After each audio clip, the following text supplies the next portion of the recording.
দুঃখ কষ্ট অভাব এবং দুশ্চিন্তা থেকে মুক্তির জন্য তিনটা দোয়ার কথা বলি। আল্লাহ তাআলা এমন ভাবে সেই সমস্যা দূর করেছেন যে মনে হচ্ছে আসমান থেকে মনে হচ্ছে সাহায্য নাজিল হয়েছে। আমার প্রশ্ন হলো, আমাদের কৃষকেরা শনি ও মঙ্গল বারে খেতে ধানের চারা রোপণ করে না, এর সমাধান চাই। কেন রোপণ করে না? শনি মঙ্গলবারে কি সমস্যা? ও অমঙ্গল, মানে বার ভালো না। কোনো বার ভালো খারাপ হয় না। মুসলমান এত মূর্খ হয় না, এত কুসংস্কারাচ্ছন্ন হওয়ার সুযোগ কোনো কুসংস্কার হচ্ছে মুসলমানের নাই। সকল বারই সমান। যদি মনে করেন ওই বারে ধান রোপণ করলে ক্ষতি হবে, এটা যদি মানুষ মনে করে, তাহলে আপনি ওই বার আরো বেশি করে রোপণ করবেন, কিচ্ছু ক্ষতি হবে না ইনশাআল্লাহ। অনেকে আছে বাম চোখ লাফাইলে মনে করে হায় রে কোনো দুর্গতি আছে কপালে, আছে না? যে বাম চোখ আমার লাফায় কেন? তা আমি বলি, বাম চোখ লাফাইলে আরো সুবহানাল্লাহ আলহামদুলিল্লাহ বলবেন, এটার সাথে কোনো দুর্গতির কোনো সম্পর্ক। অনেকে মনে করে ডান হাতের তালু চুলকালে টাকা আসে। তা আমার কথা হলো, ডান হাতের তালু চুলকালে যদি টাকা আসে, তাহলে ওই সূত্রা পাতা লাগায় চুলকানি বন্ধ হবে না, টাকা আসা বন্ধ হবে না? এত সহজ? এগুলো সব কুসংস্কার। কোন বারের সাথে কোনো কল্যাণ অকল্যাণ নিহিত। বলো যে অমুকের চেহারা দেখছি আজ সকালে, তো শেষ দিনটা আজকে। এগুলো সব শিরকি কথা, এগুলো কখনো ইমানদারের কথা হতে পারে না। দোকানদারের প্রথম কাস্টমারটা কেনা বেচার পরে বলতেছে, ভাই টাকাটা পরে দেবো, যা আজকে যাত্রাটাই শেষ। ফালতু কথা। অনেক দোকানদার প্রথম যাত্রা কাস্টমার মোটা অঙ্কের নগদ টাকা দিয়ে কিনছে, সারাদিন মাছি মারতেছে, আছে না? অতএব এগুলোর সাথে কখনো লাভ ক্ষতির সম্পর্ক। সকালবেলা বাইর হয়ে প্রথমে জাউটা দেখছে, বউর উপরে এবার চেইতা পারলে জাউ দিয়ে বউর পিঠে দেখেছে যে বাইর হয়ে উঠানে প্রথম জাউ কেন দেখলাম আজকে, আমার দিনটা শেষ। আছে না নাই? এগুলো সব মূর্খতা। এগুলোর মধ্যে সমস্ত লাভ এবং ক্ষতির মালিক কে? এই সমস্ত জিনিসে কোনো লাভ ক্ষতি নিহিত নাই। আল্লাহ আমাদের বোঝার তৌফিক দান করুন। দুঃখ কষ্ট অভাব ও দুশ্চিন্তা থেকে মুক্তির জন্য দোয়া বলে দেন। দুঃখ কষ্ট অভাব এবং দুশ্চিন্তা থেকে মুক্তির জন্য তিনটা দোয়ার কথা বলি। এমনি তো আমল আছে বহুত, অন্যান্য করণীয় করবেন, পাশাপাশি তিনটা দোয়া। নাম্বার 1, বেশি বেশি দুরুদ পাঠ করবেন। যেই কোনো বিপদ আপদ থেকে মুক্তির জন্য মহৌষধের কাজ করবে দুরুদ পাঠ করা। বড় কোনো বিপদে পড়ছেন, দুরুদ পড়া শুরু করে দেন। আল্লাহুম্মা সাল্লি আলা মুহাম্মাদ ওয়া আলা আলি মুহাম্মাদ কামা সাল্লাইতা আলা ইব্রাহিম ওয়া আলা আলি ইব্রাহিম ইন্নাকা হামিদুম মাজিদ। আল্লাহুম্মা বারিক আলা মুহাম্মাদ ওয়া আলা আলি মুহাম্মাদ কামা বারাকতা আলা ইব্রাহিম ওয়া আলা আলি ইব্রাহিম ইন্নাকা হামিদুম মাজিদ। বেশি দুরুদ পাঠ করেন। দুরুদ পাঠ করে আমার জীবনে এরকম বেশ কয়েকবার ঘটছে যে ওয়ালে পিঠ থেকে গেছে, অর্থাৎ আর পিছে যাওয়ার জায়গা নাই। এরকম বিপদে যে মনে হচ্ছে যে এই বিপদ থেকে উদ্ধারের কোনো পথ আর নাই, অনবরত দুরুদ শুধু মুখের মধ্যে, যতক্ষণ আপনার নিঃশ্বাস প্রশ্বাস নিয়েছি দুরুদ পড়তেছিলাম। এরপর আল্লাহ তাআলা এমন ভাবে সেই সমস্যা দূর করেছেন যে মনে হচ্ছে আসমান থেকে মনে হচ্ছে সাহায্য নাজিল হয়েছে। আলহামদুলিল্লাহ, এরকম একাধিকবার জীবনে দেখেছি। নবী সাল্লাল্লাহু আলাইহি ওয়াসাল্লাম পরিষ্কারভাবে, খুব বলিষ্ঠভাবে আমাদেরকে বলে গেছেন দুরুদ শরীফ এটা মানুষের পেরেশানি দূরের মাধ্যম। একইভাবে দ্বিতীয় আমল হলো ইস্তিগফার, আস্তাগফিরুল্লাহ ওয়া আতুবু ইলাইহি। কোনো বিপদ হয়েছে, আস্তাগফিরুল্লাহ ওয়া আতুবু ইলাইহি, আস্তাগফিরুল্লাহ ওয়া আতুবু ইলাইহি। বেশি দুরুদ পাঠ করেন, এই ইস্তিগফার পাঠ করেন। এটাও মানুষের মান লাজিমাল ইস্তিগফার, যে ব্যক্তি ইস্তিগফারকে সবসময় আঁকড়ে ধরে, সারাক্ষণ পড়তে থাকে, সে ব্যক্তি যে কোনো বিপদ থেকে উদ্ধারের রাস্তা আল্লাহ তাআলা বের করে দেন, আবিষ্কার করে দেন, সারপ্রাইজ তাকে করে দেন, সারপ্রাইজড করে দেন। 3 নম্বর হলো দোয়া ইউনুস, লা ইলাহা ইল্লা আনতা সুবহানাকা ইন্নী কুনতু মিনাজ জালিমিন। ইউনুস আলাইহিস সালামের বিপদ উদ্ধার করেছেন আল্লাহ তাআলা। কোরআনে আল্লাহ বলেছেন, ওয়া কাযালিকা নুনজিল মুমিনিন। ইউনুসকে যেভাবে রক্ষা করেছি, ঈমানদারদেরকে এই দোয়া পড়লে কিভাবে রক্ষা করব।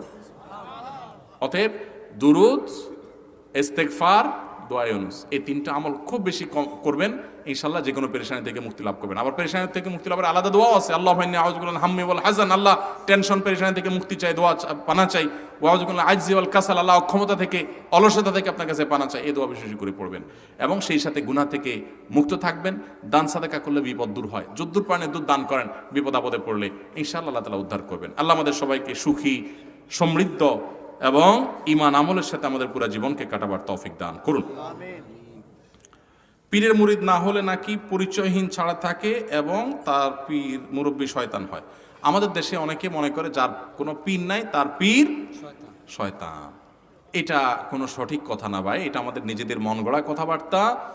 একজন মানুষ কোরআন হাদিসের উপরে চলার জন্য আলেমদের সান্নিধ্য, গাইডলাইন দরকার আছে, নেককার মানুষদের সোহবত দরকার আছে। কিন্তু এর মানে এই না যে একজন মানুষ পীর না হলে সে হারাম করেছে বা সে তার মুসলমানই হলো না, তার পীর শয়তান। এগুলো একেবারে বানোয়াট কথা। বরং অনেকে পীর মুরিদি করে জাহান্নামে যায়। আর অনেকের পীর মুরিদিটাই বরং জাহান্নামে যাওয়ার কারণ যে আপনার পীরের হাতে অলৌকিক ক্ষমতা আছে মনে করেন, পীরই জান্নাত জাহান্নামে নেওয়ার মালিক মনে করেন, তাহলে সেক্ষেত্রে সেটা বরং জাহান্নামে যাওয়ার কারণ হতে পারে। আল্লাহ আমাদেরকে শুদ্ধ চিন্তা লালন করার তৌফিক দান করুন। আপনার ধর্মীয় উপদেষ্টা, আপনার ব্যক্তিগত মুরব্বী, আপনার একান্ত পরামর্শক থাকতে পারে, কোরআন হাদিসের আলোকে আপনাকে গাইড করে আপনি সেই গাইড গ্রহণ করবেন। কিন্তু সেই জায়গায় যদি আপনি তাকেই সর্বা বানিয়ে নেন, আল্লাহ নির্দেশের উপরে প্রাধান্য দিয়ে দেন এবং অন্ধভাবে অনুসরণ করেন, মনে রাখেন অন্ধ অনুসরণ আল্লাহ এবং তার রাসূল ছাড়া আর পৃথিবীতে কোনো মানুষের করার সুযোগ, যত বড় হুজুর হোক, যাই বলবো সব মানবো না, যতক্ষণ কোরআন হাদিসের আলোকে বলবো, আমার বুঝে আসলেও মানবো, না হলেও মানবো, আর না হলে মানা যাবে না। আল্লাহ আমাদের সবাইকে আমাদের তৌফিক দান করুন। প্রবাসী ভাইদের সাথে সপরিবারের সদস্যরা বেঈমানি করে, এই জন্য কিছু নসিহত করুন। আহারে ভাইরে, আমি 10 বছর প্রবাসে ছিলাম, আমি বুঝি প্রবাসীদের এই কষ্ট।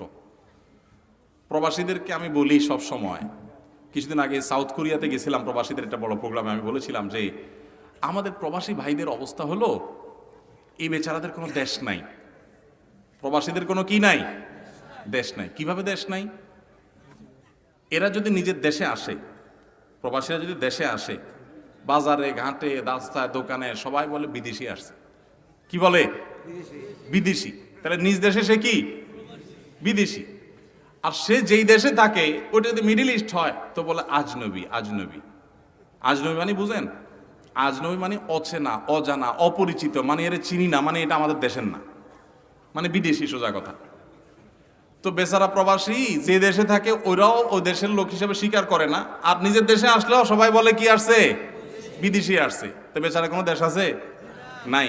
দেশ হলো ওই বিমানে, যতক্ষণ আকাশের উপরে থাকে ওই বিমানে। এই কষ্টের কোনো শেষ নাই। সারা জীবন উপার্জন করে কাউকে খুশি করতে পারে না। এত দেওয়া দেওয়ার পরেও মানুষ কি হয় না? খুশি হয় না। এত নাশকর, এত অকৃতজ্ঞ আমরা, এত নিমক হারাম আমরা, যে যা দিছে আলহামদুলিল্লাহ, বাপ মা পর্যন্ত খুশি হয় না, স্ত্রী পর্যন্ত খুশি হয় না, অন্য মানুষ তো পরের কথা, শুধু চাই চাই চাই। কত কষ্ট সেখানে তারা করে। যদি তারা একেবারে আরামের মধ্যেও থাকে, প্রিয়জন থেকে দূরে থাকার কষ্ট কত বেশি, এটা যারা জেল জীবনে থাকে তারা বুঝে। আর যারা প্রবাসে আছে তারা কিছুটা টের পায় কত কষ্ট হয়। এজন্য প্রবাসীদের প্রতি জুলুম করবেন না আল্লাহর রাস্তায়, তাদের প্রতি রহম দিল হবেন, খাই খাই করবেন না। যা দিতে পারে শুকর আদায় করবেন, না দিতে পারলে বেচারার ওজর আছে এটা বুঝবেন। কোনোভাবে ব্লেম এবং অভিযোগ করে বেড়াবেন না। আর প্রবাসীরা যারা আছেন আমি তাদেরকেও বলি, আপনারা একটু বিবেক বুদ্ধি খরচ করে চলেন। যা কামাই করেন সব ঢাইলা দিছেন, একদম বউয়ের কাছে, বাপের কাছে, ভাইয়ের কাছে, মায়ের কাছে সব দিয়ে দিছেন, নিজের হাতে কিছু রাখলেন না। এরপর দেখা গেল বউ যদি অমানুষ হয়, চম্পট। আছে না নাই? প্রবাসে থাকে তো বউরে কাছে পায় না, দূরে থাকে, মিস করে অনেক বেশি, ফিল করে অনেক বেশি, মহব্বতের ছোটে টাকা পয়সা সব বউয়ের নামে দেয়। আপনার তো ইসলাম এটা বলে নাই, বউরে কিছু দেন, তুমি খরচ করো স্বাধীনভাবে, বাট আপনারটা আপনার কাছে রাখেন। অনেক ছেলেরা আছে বাপের নামে সব জমি জমা কিনে প্রবাসীরা। আবার অনেক বাপরাও আছে এত বেবুজা, ছেলে নিজের নামে জমি কিনলে বাপ মন খারাপ করে। এটা বাপের মূর্খতা, বাপের অজ্ঞানতা, বাপ জানছে না সেজন্য এটা করছে। তার সম্পদ তার নামে থাকবে, এটাই সঠিক। আপনার নামে থাকতে পারে, আপনার সে যে জমি বিক্রি করে গেছে সেই জমিটা আপনার আবার কিনে দিল, বা ওই পরিমাণ জমি কিনে দিল, টাকা দিল, বা আরো এক্সট্রা কিছু আপনাকে দিল গিফট হিসাবে। ঠিক আছে, বাবা অনেক কষ্ট করছে, এক সময় আমার বিদেশ পাঠাইছে, ঠিক আছে আমি বাবারে 2-4-5 বিঘা জমি কিনে দিলাম বা ওইটা করে দিলাম, এটা করুক সে, এটা অনুদান, এটা ক্লিয়ার, তাকে হাদিয়া। আর নিজেরটা নিজের কাছে থাকবে। এই হিসাবগুলো আলাদা আলাদা না করার কারণে পরে একসময় ভেজাল হয়। আমরা হলাম, সব লোক হলো মুখে মুখে মিষ্টি, আতে আতে বিষ, দাঁতে দাঁতে মিষ্টি, আতে আতে বিষ। উপর দিয়ে বলি না না না আমার নামে দরকার নাই, সব তোমার নামে হোক। কদিন পরে এবার বলি না এগুলো তো আমার কামাই করা জিনিস। তা আগের ভেজালে ভালো ছিল, ক্লিয়ার কাট করা দরকার ছিল। প্রবাসী অনেকে ভুলটা করেন, এই ভুলটা করবেন না। ইসলাম আপনারা বলে না উজাড় করে সব ঢেলা দিয়ে এক জায়গায়, এরপরে ধরা খায়া বলেন যে আমার তো হায় হোসেন, হায় হোসেন, আমার তো হায় কোপাল, হায় কোপাল। আল্লাহ আমাদেরকে সংশোধন হওয়ার তৌফিক দান করুন। অতএব প্রবাসী ভাইদের প্রতি সবাই সদয় যেমন হব, প্রবাসী ভাইরাও বুদ্ধিদীপ্ত ডিসিশন নিব, চিন্তা ভাবনা করে নিব এবং খুব হিসাব নিকাশ করে করব। অনেক প্রবাসী এখনো আছে নিজের অ্যাকাউন্টও নাই, টাকা সব আরেকজনের কাছে পাঠাচ্ছে। এই ভুল কাজগুলো করবেন না আল্লাহর ওয়াস্তে, এবং নিজের হাতে জিনিস রাখবেন যাতে করে কেউ আপনার সাথে বিট্রে করতে না পারে। আল্লাহ ওনাদেরকে বোঝার তৌফিক দান করুন।